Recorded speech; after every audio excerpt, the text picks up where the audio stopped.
He's not dead. It's a trick. Get an axe.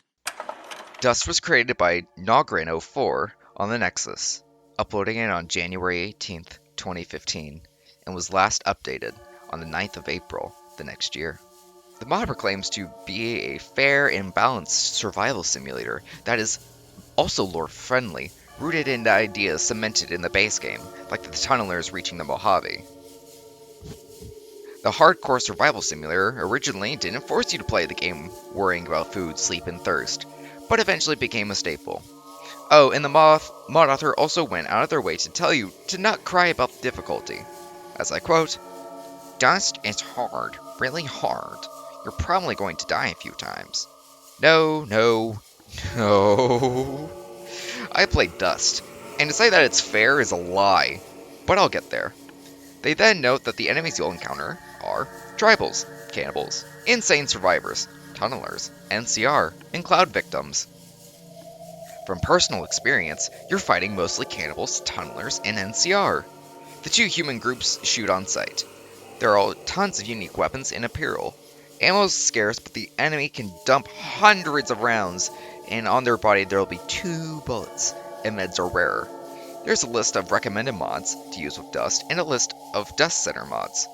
But I did not use any of these. I played a very pure vanilla Dust experience. But now, there's a lesson here in the Divide. Old world history about paving and intentions could teach the Republic a thing or two, if they listened. They have an idea of trying to do what's right, never quite getting there. They're stretched thin, can't protect their front lines, their towns. Think paper's power, radio means control. All of it useless. Dust takes place 20 years after the Battle of Hoover Dam. You are not the courier, you are the survivor, a simple bystander lost in the cloud that has consumed the Vegas region. The NCR has abandoned everything, the Legion is broken, and the once proud civilization that held up the shining lights has been snuffed out by old world sin. But what happened? The courier sided with Elijah is what happened. In this timeline, they went independent Vegas with Yes Man, killed Ulysses in the Divide, and helped the NCR beat back the Legion, only to force them out. But before he and the Mad Father could enact their revenge and scheme anymore, the NCR annexed the region and branded the courier a terrorist. Vegas did not take to the occupation kindly. But a doom loomed on all of them, for the NCR had discovered the Sierra Madre and wanted to study the cloud that resided over the abode. Elijah, taking the opportunity to kill the two-headed bear from within, convinced their tribal allies to side with him and gave them samples of the cloud to take back to California. From the shadows, he watched and observed them, carefully plotting and preparing for the arrival of the Securitrons. Yet he was unaware that the courier was gone from power and hiding out in the dried-up Lake Mead. Tensions between the tribals and NCR escalated, eventually resulting in the Californians sealing the gate leading in and out of the Madre, trapping them in their tomb. If the survivor arrives at the Madre, at the behest of the late forecaster, he discovers the skeletal bodies of the left-behind NCR and tribals, as well as Elijah at the fountain. When the NCR returned to their labs back in the Strip, they got straight to work toying with the cloud and the dead ghosts, alongside other technologies they recovered from the Madre. The head scientists, Bernard and Royst, started kidnapping citizens of Freeside, which only fueled the ongoing fires of rebellion since the NCR's annexation. Led by the king, they attempted a coup, but either in their conflict or by sabotage from the inside. The NCR's new strain of the cloud, SM-5, was released all over the Strip, killing any who stayed. To make things worse, a radioactive dust storm consumed the entire region, and all stability fell away. This event would be known as the Fall. This was just a brief overview of the background of the world of Dust, collected through notes upon notes from all over the wasteland. Not a single piece of information was spewed from an NPC, and all of it was deciphered and put together by the community. But to discuss more of this, we need to talk about the road gets rougher from here, courier. Left marks for you. Colors will tell the way if you're smart. They'll lead you to to your home one more time. Lead to the ending of it. Maybe remind you why you wander. There are no quests in Dust. There are barely any friendly NPCs in Dust. It is a survival simulator in every sense of the word. Ammo ways, you have to eat, drink, sleep, and enjoy the grand experience of the tweaked and intended hardcore mode experience. I can't help but get a stalker vibe from all this, but I can elaborate on that later. You only have one quest, escape, and with no markers or indicators, you are sent off. In Dust, your main enemies are cannibals and tunnelers, as the second of the two have now infested the Mojave, as Ulysses predicted. But with the first, they are practically everywhere, to a point where I question how they all manage to survive, given that there are far few survivors left. Especially when there's like 20 to 30 of them, and I bet they don't get too many travelers anymore. The main weapons of Dust are scrap weapons, added by the mod alongside severely reducing the available ammo you can get off each body. This, however, has the unfortunate side effect of them blasting mag after mag, and when you finally kill them, they only have a bullet or two, making the reward for fighting them poor. Sometimes they have a bit more, but the payoff doesn't hold up. Looking over some of the weapons added, there are some that you will never use. They are not reliable enough to even think about keeping them. The makeshift minigun, which fires BBs, the dust musket, the pipe rifles, or the shotguns, because shotgun shells are a rare commodity. Any automatic is also worthless, as you'll be wasting your precious few rounds.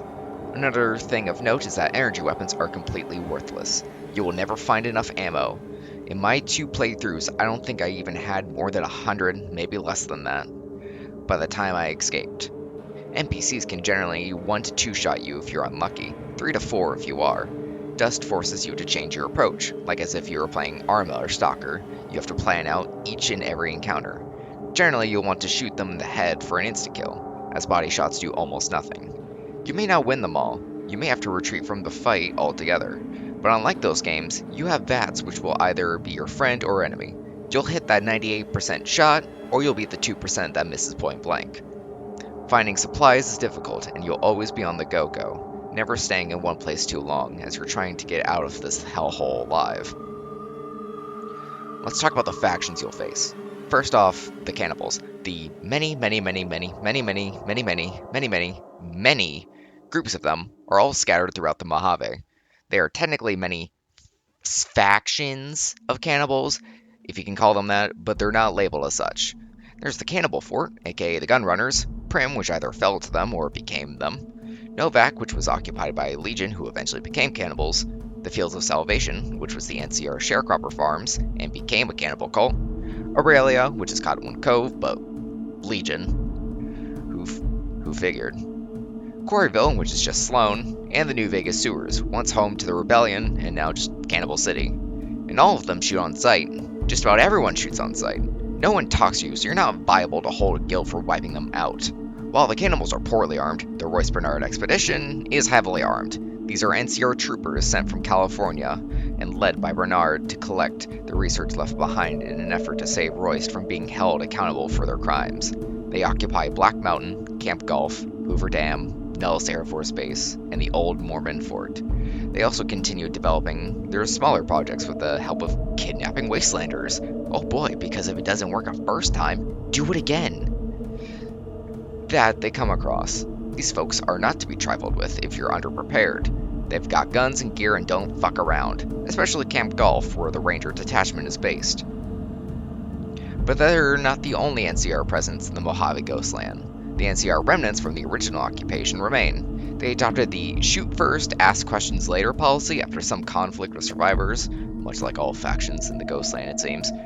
Freeside, the 188, and Camp McCarran all house what's left of them. The NCR's old HQ has sealed off all entrances save for the Metro back in the Strip, to keep out the cannibals on their doorstep. They also contain one of the many exits one can take to escape the wasteland, a vertibird. Speaking of which, there are several routes that you can take in the Great Escape. I previously mentioned the vertibird in McCarran. That takes you to the Sierra Madre, where you have to flee into the tunnels to reach the boneyard. Then there's the plane out in Searchlight Airport that you can fix up by getting enough parts, which also takes you to the boneyard. Next on the list is Big Mountain. There's a tunnel in the southern Mojave region, which is blocked off by debris, With some handy-dandy C4 plastic explosives, you can destroy it and proceed forward. Once you arrive in the dark and dreary Big Mountain, breached by the Brotherhood and tech scavengers alike, you have to find one of them that has a modified Big MT transporter. Once you get that, you're free. And lastly, and my favorite, is the Zion Valley route. Digging up a grave outside the Northern Passage gets you a key that lets you reach Zion. That once proud home of the dead horses and sorrows is drenched in darkness and full of monsters, led by the Wendigo that hunts all who enter. AKA Joshua Graham, but we won't explain that. The NCR are trapped here as well as you. Searching the old homes of the tribals and the troopers, you get the keys and take the old tunnels Daniel used to get the sorrows out. Your journey avoiding the Wendigo has ended. You have found safety. You have escaped. Now, for the... I'm never going back. And Elijah was on his way here, so I couldn't stop to see if it was something I could fix. If you can even fix what happened to me when they jabbed the electrodes into my skull and turned my head into a flashlight. Dust hits that tone and mood it sets up in its backstory. The Mojave looks different, a constant storm weathering the remnants of civilization into the sand. I half expected to find the strip nearly submerged in dust, but another horror covers it: the cloud. The red and dark orange aesthetic fits this post-apocalypse. Kinda reminds me of Spec Ops: The Line, seeing how that story inspired the cinematic movie I made about my Dust journey. If you're looking for a challenge, then Dust offers it. While some parts of it are just outright unfair, it definitely changes the way you play the game. The backstory is another grand piece to the prose that the mod comes with. I enjoy this alternate timeline where everything goes wrong, in a sense, but not everything with the writing is on my good list, a point I'll reach later. They set up a story at least, one that already happened and explains why everything is, instead of just having nothing at all. The new armor and weapons add changes to the gear that you can run across until you get something better, like the All-American. The escape routes are all unique too, but where they end up is not always as such, but the choices are nice to have. But I feel like I have more. Christ, if that collar blows, I don't know if you'd know the difference. You'd probably still keep walking around with that dumb, blank look. Dust is fucking edgy. There is no ray of hope here, just grimdark. Everything sucks to suck, and then it makes you suck more. That's the main problem with the world it sets up.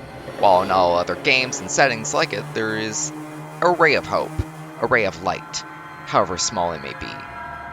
Just take Dark Souls, for example. There are good things in that, even though it's mostly depressing. It exists. Not in Dust. No, there is nothing like that here. We don't do that here. Even Warhammer has brighter moments than this shithole. You meet random survivors who don't speak to you, travel with you, or do anything at all besides sell you what you probably don't have the caps for, and you end up murdering them anyways. And the game says, you're a bad person. No, I don't have the caps. I don't collect caps, because you tell me, everyone shoots at me, so why am I gonna carry around lugging shit and selling it? Pfft, off tangent. Everyone is an asshole, murderous cannibal, or immoral bastard in Dust. The survival simulator doesn't offer enough ammo to make encounters worth fighting. You're better off sneaking around than trying to face off against the town of Prim or Camp Golf. It's a struggle, and not a fun one like Stalker. Tunnelers can ruin your whole day because of how fast and venomous they are. And they will find you. They will. Some of the Dust weapons are fucking useless. As mentioned before, you'll never use the makeshift minigun, or an automatic in fear of wasting more bullets than you've spent 12 hours trying to collect. I'm looking at you, makeshift minigun. I haven't even found 10 BBs by the time I found you, and the second I use you, all gone. Your enemies have backstories and unique identities, but the mod won't list them. I think that it does more bad than it does good. I feel like if they labeled these unique factions with their names and their locations, it would draw the player in more. It would give them an idea and want them to seek out the history, rather than just shrugging it off that they were random survivors generated by code and fucking laziness. Out of all the escape routes, I feel like that Big Mountain is unfinished. Tacked on because they didn't use the location unlike all the rest of the DLCs. Then again, Dust is technically unfinished, as perks were never coded all the way or ideas were abandoned. like the false authority perk, which would have let you slide by NCR territory without being molested. Hey, that's their words, not mine. There's no history as to how the Big MT was breached or what even happened to the scientists. The place was just flooded, clearly. But, nothing else remains. I think another thing that I dislike about Dust is the big secret that the Forecaster has you seek out at the Sierra Madre. After you kill him. Because he shoots at you. Because he conveniently goes insane before you get there. Lot of contrivances. The truth, as he calls it, is that the courier sided with Elijah, both of whom are dead by now. Well, you can kill the courier or just leave him be, but unless you have installed a mod, doesn't matter. You can do nothing with this information. Literally nothing. The conspirators are gone. It's a letdown. At least it feels like a letdown to me. When I travel all that way, go through all that pain and suffering, just to find out, oh hey, the courier sided with Elijah. Oh cool, can I kill Elijah? Is he building like a robot army or something? Nah, he's fucking dead. Also, his model's a woman, strangely. Also, out of all the skeletal bodies here that have been here for a long time, his is like fresh, like it looked like it just happened, even though he's been dead for maybe years. Kind of weird though. Anyways, side tangent. There's also the fact that they turned it RPG, you know, where your choices matter and you get to talk to people, into a glorified shooting gallery. You'll never need to talk to anyone or interact. All you ever do is shoot and kill, then the game is like, oh god, this was a settlement full of children who survived their orphanage being bombed by Gecko Slecko and the gang of fucking Gloomies Lagloonies. Oh god, aren't you just a shitty person? You see what I mean? They shoot at you first, and there's no shame in me for defending myself against someone who clearly decided. Violence's the only solution I desire, even in this shithole. There is also the great contradiction to the core theme of New Vegas, letting go and rebuilding, which apparently is forgotten as everyone in Dust goes to the past. It's what inspired Royston Bernard's work to reestablish the old world, which led to greater destruction. But now for some... You have forgotten all you were, traded glory for savagery. Fitting. Dust has a crashing problem. Countless times I've lost hours of footage because of one freeze that locked my computer. R.I.P. Novak. I had a lot to say about you. Oh.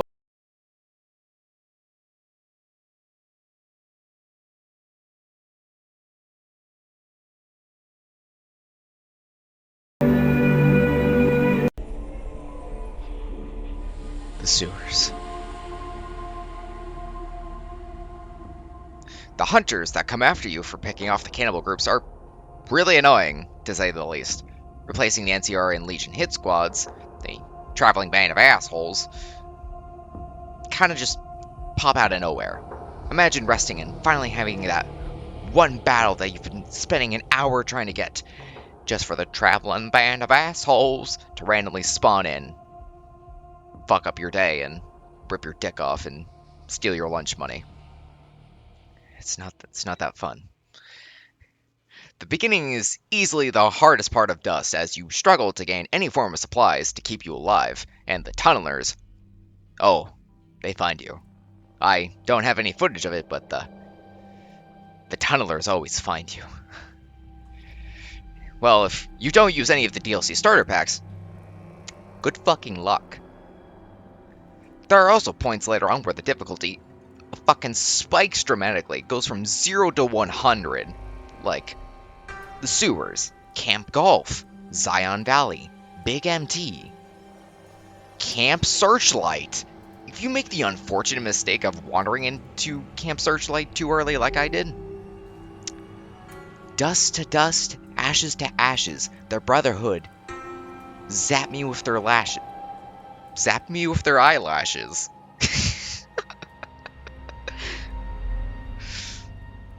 I'm keeping that in. Fuck it. There's one more part of this review that I wanted to add. Besides, the usual formula. There are a few things from SpaceManScott's review that I felt would be fun to comment on, also because the script is already 7 pages long, why not add 3, 4 more? So let me explain how Dust is. War. War never changes. SpaceManScott's review of Dust was not vanilla, to say. Not vanilla Dust in that expense. It was an extremely modded Dust to enhance the experience. Now, I'm not a professional reviewer, and I'm only one voice among many, but I feel like that when you're reviewing a mod like this, that it's best to leave as close to vanilla as possible, without using any of the big changes. It's like reviewing Fallout New Vegas with 300 plus mods on that restores cut content and other things. You're not reviewing Fallout New Vegas anymore, you're reviewing modded Vegas. A tweaked experience, let's say. The fact that you remove the intended experience kind of ruins the original vision for how it should be played. The music, the visuals, removing ammo weight, bullet time to make killing easier, and other things, it's putting a fresh coat of paint on rust, let's say. While I do believe that one can use mods to change however they want to play the game, when it comes to reviewing content for what it is, I strongly hold against that. I generally will remove mods that can tweak how the mod was intended, unless it's Alice in Shadowland or Vanessa. Like, dude, consent. Like, comment, man. Consent. I don't have to have sex with Vanessa just to tell her I don't like it. I should be able to tell her no. I will never let this go. You have the pin of shame. Or one of the 2 mods, its difficulty was too absurd, and the other one was because I've already explained why I don't like Vanessa. I don't have to explain myself. I don't have to explain myself anymore. Dust, in my opinion, should have been at first presented in its bare bones state before moving on to the ultra modded version to fix its faults. Again, I must reiterate that this is just my own thoughts and nitpicks I'm adding for fun. I enjoyed this video, that's why I have a strong opinion about what I feel, because I enjoyed it. It helped me make my Dust review, which is why I gotta get to how Dust does not make you a bad person. Not entirely. Yes, the point about using survivors to weaken your enemies is a solid point, but the fact that some of the people who actively shoot first and force you to fire back until they're dead are actually trying to do something good and oh god, you're a monster is terrible. Now for my Spec Ops The Line comparison. In that game, there's a communication with the enemy before it all hell breaks loose. There's an attempt at least, but the survivors' distrust for Americans leads to them opening up on Delta, and the same can be said for the 33rd. A new set of Americans arrive when they've been fighting CIA, so there's obvious murkiness, and not talking it through leads to Delta having to face down the people they're there to save.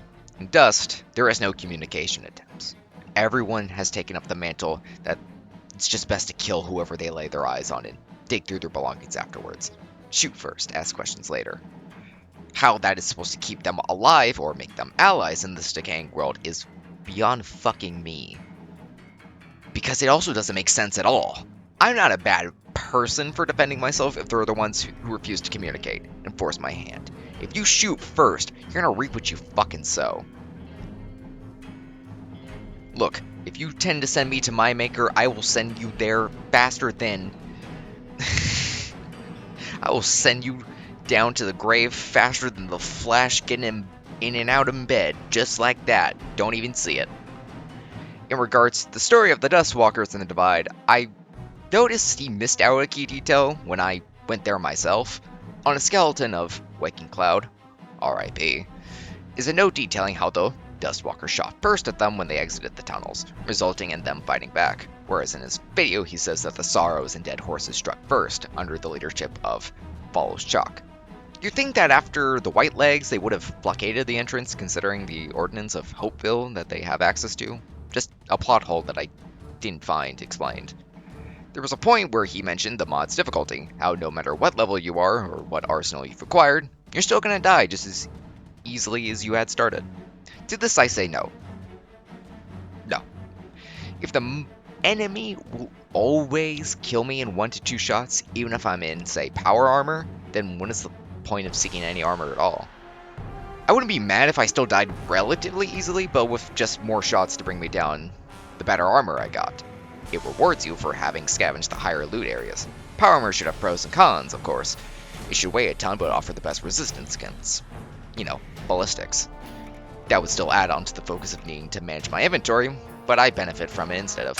My history isn't revenge or hate. The road that brought us both here isn't about that. Insanity brings its own unique effects to the game, as well as perks, if you decide to go and lose your marbles. What's interesting to know is that, unlike the base game, perks have all been tweaked to be rewarding and punishing, making you not want to pick any of them. That doesn't make your survival simulator any more fun than it is frustrating that leveling up, I have to get shot in the dick for deciding to be good at chucking a spear. That and also your progress can be reduced if the fucking hallucinations come in, smack your ass, and all of a sudden you're not in Kansas anymore, Buck. You're all the way down south in Mojave, wondering where your pants, kidneys, and your left pinky toe is. That's what it is. That's what it's like. Some of the perks are like this. King Arthur. You receive a 25% increase in melee damage dealt. That is one of the best perks here, out of any of them. Communistic Wisdom. Buy prices for NPCs are increased by 1000%, but you gain an additional 10% bonus to all experience gains. Ah yes, because the very rare merchants are certainly something I want to lose being able to buy supplies from with the little caps I have forged from the dead children whose lunch money I have stolen. Because clearly I want 1000% increase in prices. Think about that. Just go to any vendor. Go into any vendor in Dust. Look at that price, increase by 1000%. Communism. The Scurrier. Your run speed is increased by 50%, but your limbs are 50% more vulnerable to being crippled. That's just small frame, but speed. Some perks are affected by having sanity. Bloody Mess. Grants the player plus 5 damage against all attacks. Acquiring this perk will cost the player 200 points of sanity. Cannibal. When in sneak mode, the player can eat humans to regain health, but lose sanity. To qualify for this perk, the player must have at least less than 250 points of sanity. Also, there's no way to track this. You can't track sanity at all, you just have to fucking take a pot shot guess. Coward. While wearing light armor, the player gains plus 10 running speed, and opponents have a minus 25% chance of scoring a critical hit. The player also inflicts a minus 25% damage all the time. To qualify this perk, the player must have more than 250 points of sanity. Ghastly Scavenger. When in sneak mode, the player can eat super mutants and feral ghouls to regain health, but lose sanity. To qualify for this perk, the player must have the previously acquired Cannibal perk. Okay, I don't exactly get how I lose sanity for that. Maybe the ghouls I get. The super mutants, no, you could totally lose sanity for that. Just Lucky I'm Alive. Grants the player plus 4 luck for 3 minutes upon finishing a battle with less than 25% health. To qualify for this perk, the player must have less than 250 points of sanity, but more than negative 250 points.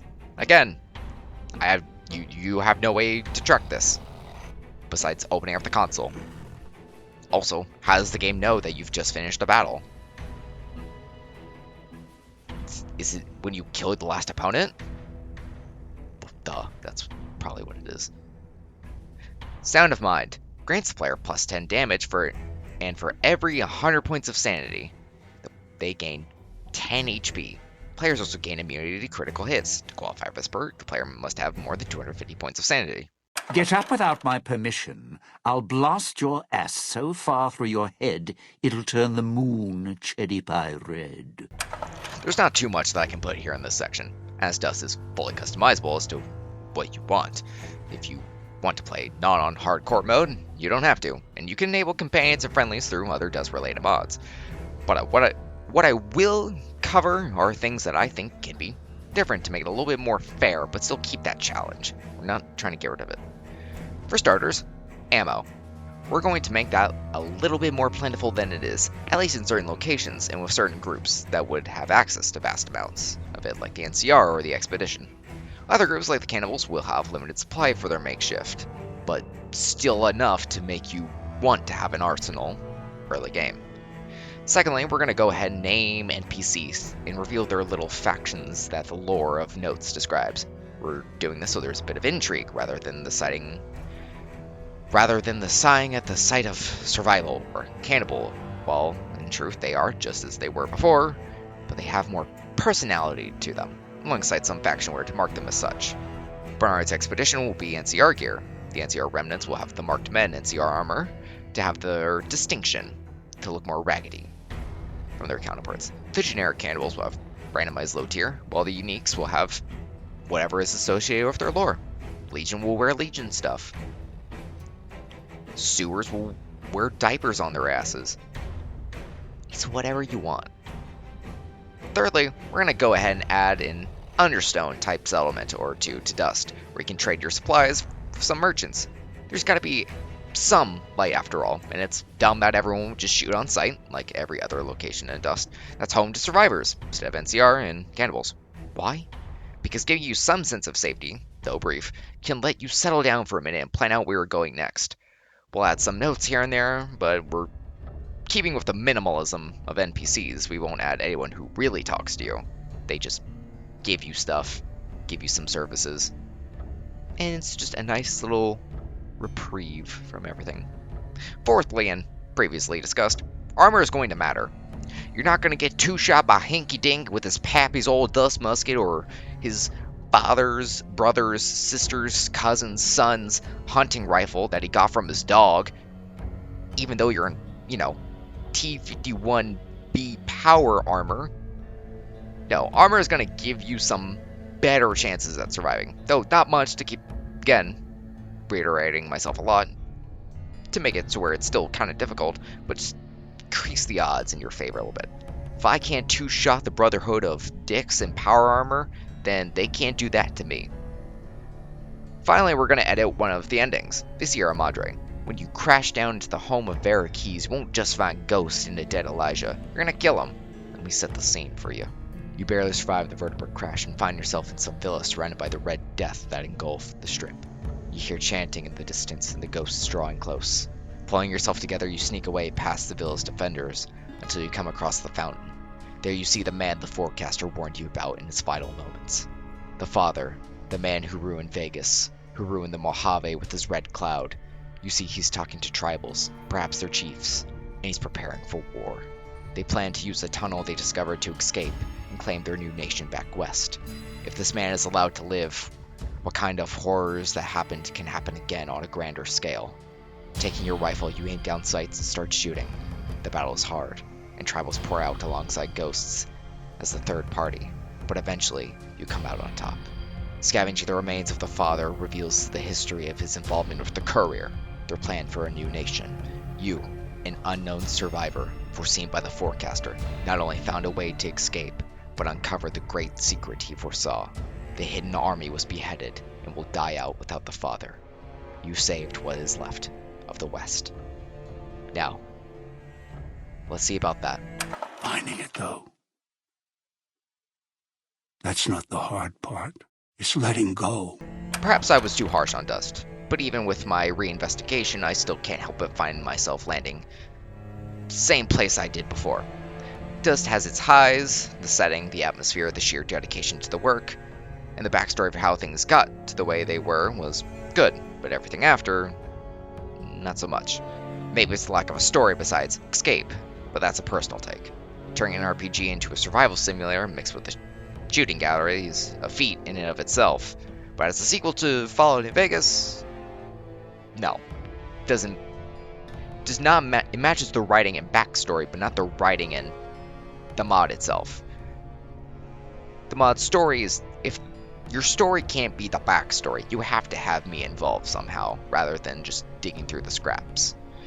It fails to follow up on the themes presented in Vegas, those old world blues and letting go.